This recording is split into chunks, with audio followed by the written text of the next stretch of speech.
Polling agents అందరికీ నమస్కారం అండి. ఇది ఆఖరి ఘట్టం. మీ మీదే ఇప్పుడు ఓటు వేయడానికి ఓటర్లు వచ్చారు. ఇంకా ఓట్లన్నీ భద్రంగా క్యాస్ట్ అయ్యాయా అనేదాన్ని మీ మీదే బాధ్యత ఉంది. చిన్న బ్రీఫ్ ఇస్తాను ఇప్పుడు నేను. మీరు పోలింగ్ ఏజెంట్ అయితే ఆ రోజు ఉదయం మనకి 7 గంటలకి పోలింగ్ మొదలవుతుంది. సో ఉదయం 5:30 కల్లా మీరు బూత్ దగ్గర ఉండాలి. మీరు వెళ్ళేటప్పుడు ఫామ్ 10, మీ ఓటర్ ఐడి, ఆధార్ కార్డ్ ఈ 3 తీసుకొని వెళ్ళండి. అలాగే మీకు పోలింగ్ ఏజెంట్ ప్యాకెట్ కూడా ఉంటుంది. సో అది కూడా తీసుకొని వెళ్ళండి. సో ఒకసారి లోపల బూత్కి వెళ్ళాక అక్కడ ప్రిసైడింగ్ ఆఫీసర్ మీ ఫామ్ 10 తీసుకొని మీరే అని దాని మీద సంతకం చేస్తారు. అది చేశాక మీకు మీ పోలింగ్ ప్యాకెట్లో, పోలింగ్ ఏజెంట్ ప్యాకెట్లో ఇలాంటి ఒక ఫామ్ ఉంటుంది. ఈ ఫామ్లో ఇక్కడ కొన్ని నెంబర్లు ఉన్నాయి. Control unit number, ballot unit number ఇలాంటివి ఉంటాయి అన్నమాట. ఇవి మీరు సరి చూసుకోవాలి అక్కడున్న మెషిన్ల మీద. అంటే మీరు ఆ లోపల బూత్లో మొదట దీన్ని కంట్రోల్ యూనిట్ అంటారు, దీన్ని బ్యాలెట్ యూనిట్ అంటారు, దీనిని వీప్యాట్ అంటారు. ఇప్పుడు ఇక్కడున్న నెంబరు కంట్రోల్ యూనిట్ నెంబరు, దీని మీద నెంబరు ఒకటే ఉండాలి. ఇక్కడ బ్యాలెట్ యూనిట్ నెంబరు, దీని మీద నెంబరు ఒకటే ఉండాలి. అంటే ఇక్కడ బ్యాలెట్ యూనిట్ 2 వేరే కూడా ఉంటే వాటితో సరి చూసుకోండి. ఇక్కడ వీప్యాట్ నెంబరు, ఈ నెంబరు ఒకటే ఉండాలి. అది మీరు ఫస్ట్ సరి చూసుకోండి. సరి చూసుకొని ఏదైనా తేడా ఉంటే వెంటనే ప్రిసైడింగ్ ఆఫీసర్కి చెప్పాలి. అలా తేడా ఉన్న మెషిన్ల మీద ఓట్లు పడకూడదు. నెక్స్ట్ ఈ ప్రక్రియ అయిపోయాక మీకు అక్కడ లోపల ఉండేది ఏజెంట్స్ కాకుండా ఇంకెవరన్నా ఉన్నా కూడా మీరు ఓటింగ్కి అలో చేయొద్దు. లోపల వచ్చి పోయేవాళ్ళు ప్రతిసారి సంతకాలు పెట్టాలి, రిలీఫ్ పేపర్ మీద సంతకాలు పెట్టాలి. తర్వాత నెక్స్ట్ మాక్ పోలింగ్ అని చేస్తారు. అంటే ముందు ఈ ఓట్లు సరిగ్గా పడుతున్నాయా లేదా, ఈ మెషిన్లు పనిచేస్తున్నాయా లేదా అని ముందు టెస్టింగ్ చేసుకుంటారు నిజమైన పోలింగ్ స్టార్ట్ అయ్యే ముందు. ఆ మాక్ పోలింగ్లో ఈ మెషిన్లన్నిటినీ ఫస్ట్ కనెక్ట్ చేస్తారు. ఆ ప్రక్రియ ఆల్రెడీ వాళ్ళందరికీ తెలుసు, మీరేం వర్రీ అవ్వద్దు. అన్ని కనెక్షన్లు పెట్టి ఉంచుతారు. ఉన్నాక సుమారు 20 నుంచి 50 ఓట్లు డమ్మీ ఓట్లు వేస్తారు. ఆ డమ్మీ ఓట్లు ఎలా వేయాలంటే అన్ని సింబల్స్ చెక్ చేసుకోవాలి. అంటే ఒక ఓటు మీదే ఒకసారి ఒకళ్ళకే గుర్తులు వేయటం కాదు, అందరి వరుసగా చెక్ చేసుకోవాలి. నోటాతో సహా చెక్ చేయాలి.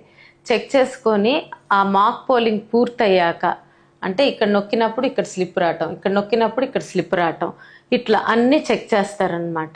చేసేసి ఆ 20 నుంచి 50 ఓట్లు ఎన్నైతే పడతాయో అవి అయిపోయాక మళ్ళీ ఈ కంట్రోల్ యూనిట్ దగ్గర క్లోజ్ బటన్ నొక్కుతారు. ఇది లేపినప్పుడు ఇక్కడ క్లోజ్ బటన్ ఉంటుంది. ఆ క్లోజ్ బటన్ నొక్కుతారు. అంటే మార్కింగ్, అంటే టెస్ట్ చేయటం ప్రక్రియ పూర్తయినట్టు. అది అయిపోయాక నెక్స్ట్ రిజల్ట్ బటన్ నొక్కుతారు. ఇక్కడే ఇంకొకటి రిజల్ట్ బటన్.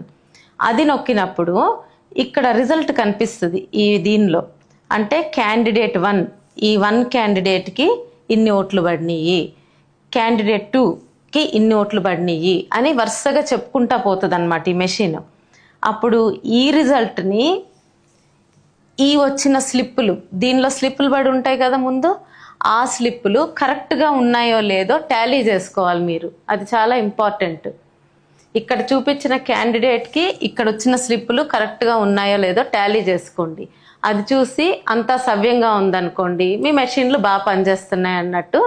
అప్పుడు దీనిలో ఆ పడిన స్లిప్పులన్నీ ఒక బ్లాక్ కవర్లో పెట్టేస్తారు. అంటే అవి డమ్మీవి కదా, బ్లాక్ కవర్లో పెట్టి సీల్ వేసేస్తారు, ఇక దానికి సంబంధం లేకుండా. అది అయిపోయాక మళ్ళీ ఈ మెషిన్లో క్లియర్ బటన్ నొక్కాలి. ఇవన్నీ ఇక్కడ ఉంటాయి అన్నమాట. ఇది ఓపెన్ చేస్తే ఇక్కడ ఉంటాయి. క్లియర్ బటన్ నొక్కుతారు. అంటే ఇప్పుడు వరకు జరిగిందంతా క్లీన్ అయిపోయినట్టు, ఇక మనకి మళ్ళా ఏం లేకుండా. తర్వాత దానికి ఈ బ్లాక్ కవర్ సీల్ అయిపోయాక మళ్ళా ఇప్పుడు అసలైన ఓటింగ్ స్టార్ట్ అవ్వబోతుంది. దానికి ముందు దీనికి ఒక సీల్ వేసి దానికి కూడా సీల్ వేస్తారు. లోపల అంతా ఖాళీ ఉందని చూసుకొని సీల్ వేస్తారు. నెక్స్ట్ కరెంట్ ఆఫ్ చేసేస్తారు. దీనికి ఆఫ్ చేసేసి మళ్ళా ఆన్ చేస్తారు. ఆన్ చేసినప్పుడు ఇక్కడ 0 అని రావాలి. ఇది ముఖ్యమైనది. రియల్ పోలింగ్ మొదలైనప్పుడు ఈ మెషిన్లో 0 కనిపించాలి మీకు.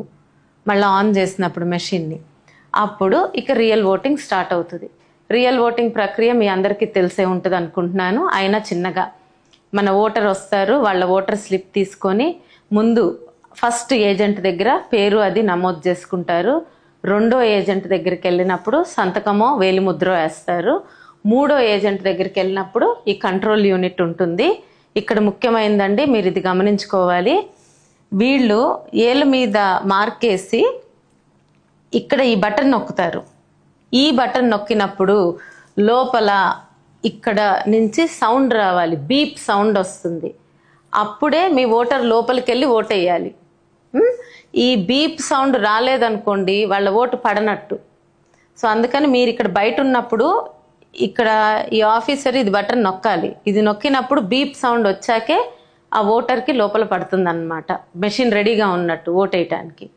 సో ఓటర్ లోపలికి వెళ్ళి ఓటేసుకుంటారు. అప్పుడు కూడా సౌండ్లు వస్తాయి, ఓటేసి బయటకు వస్తారు. అది జరిగే ప్రక్రియ. ఇప్పుడు సరే, ఓటింగ్ అంతా సవ్యంగా జరుగుతుంది. మధ్యలో ఏదో ఈ మెషిన్కి ప్రాబ్లం వచ్చింది, ఈ మెషిన్కో ప్రాబ్లం వచ్చింది. అప్పుడు ఏం చేయాలి? కొత్త మెషిన్ తీసుకొస్తారు. ఆ కొత్త మెషిన్ తీసుకొచ్చినప్పుడు మీరు మళ్ళా ఇక్కడ ఈ నెంబర్లు ఉన్నాయి చూసారా, అది ఇక్కడ నోట్ చేసుకోవాలి. ఏ మెషిన్ అయితే మార్చారో దాని ప్లేస్లో ఆ నెంబర్ కంపల్సరీ నోట్ చేయండి. ఆ నోట్ చేసుకొని భద్రంగా ఉంచండి, ఎన్ని ఓట్లు పడినాయి, ఎప్పుడు మార్చారని. తర్వాత ఓటింగ్ అంతా సాఫీగా అయిపోయింది, చివరికి వస్తుంది, టైం అయిపోతుంది. అప్పుడు ప్రిసీడింగ్ అధికారి ఇంకెంతమంది ఉన్నా వాళ్ళ దగ్గరికి అందరి సమక్షంలో వచ్చి చెప్తారు, ఇంకా ఓటింగ్ అయిపోతుంది, క్లోజ్ చేయబోతున్నామని. అది చెప్పాక ఆ లైన్లో ఉన్న అందరికీ ఓటర్ స్లిప్లు ఉన్నాయా లేదా మీరు చూసుకోండి. ఇంకా ఆ తర్వాత కొత్తగా వచ్చే వాళ్ళు ఎవరన్నా ఉంటే వాళ్ళని అలో చేయరు. ఆ టైం అనేది ఎలక్షన్ కమిషన్ నిర్ధారిస్తుంది, ప్రిసైడింగ్ ఆఫీసర్ వచ్చి చెప్తారు. సో అది కూడా చూసుకోండి. సరే, ఆ మిగిలిన ఓట్లు అన్నీ కూడా వేసేస్తారు. ఇక చివరికి అది గట్టం మూసేశాక ఓటింగ్ క్లోజ్ అయిపోయిందని అనౌన్స్ చేస్తారు. ఈ మెషిన్లో పవర్ బ్యాటరీ ఉంటుంది కదా, ఆ బ్యాటరీని తీసేస్తారు. అది తీసేశారంటే ఇక ఎవరు ఏమిది దొంగోట్లు వేయాలన్నా ఏం జరగవు. సో అది తీసేయాలన్నమాట. అది తీసేశాక తర్వాత మీకు ఫామ్ 17C అని ఒకటి ఉంటుంది. ఓకేనా? ఇది ముఖ్యమైనది. మీరు అయిపోయాక ఇవన్నీ మెషిన్లు సీల్ అయిపోతాయి. అయిపోయాక ఇక్కడ దాని గురించి అంతా రాస్తారు. ఈ ఫామ్కి 17C అని ఉంటుంది. దీని మీద అన్ని వివరాలు ఫిల్ చేయించుకొని ప్రిసీడింగ్ అధికారి సిగ్నేచర్స్, అక్కడ ఉన్న వాళ్ళ సిగ్నేచర్స్ పెట్టుకొని మీరు కూడా ఒక కాపీ తెచ్చుకోండి. సో వాళ్ళు ఒకటి ఉంచుకుంటారు, మనకి కాపీ ఇస్తారు. ఎంపీకి ఒకటి వస్తుంది, ఎమ్మెల్యేకి వస్తారు. అవి తీసుకున్నాక జాగ్రత్తగా ఉంచండి. అవి ఈ బ్యాలెట్ బాక్సులన్నీ సీల్ చేసి మళ్ళీ స్ట్రాంగ్ రూమ్కి వెళ్ళే వరకు మీరు గట్టిగా నిఘా ఉంచుకోవాలి. అది జరిగే ప్రక్రియ. అక్కడితో మీ పని పూర్తయినట్టు. మీ మీద చాలామంది ఆధారపడి ఉంటారు కాబట్టి చాలా జాగ్రత్తగా ఈ పోలింగ్ ప్రక్రియని కంప్లీట్ చేయండి. ధన్యవాదాలు.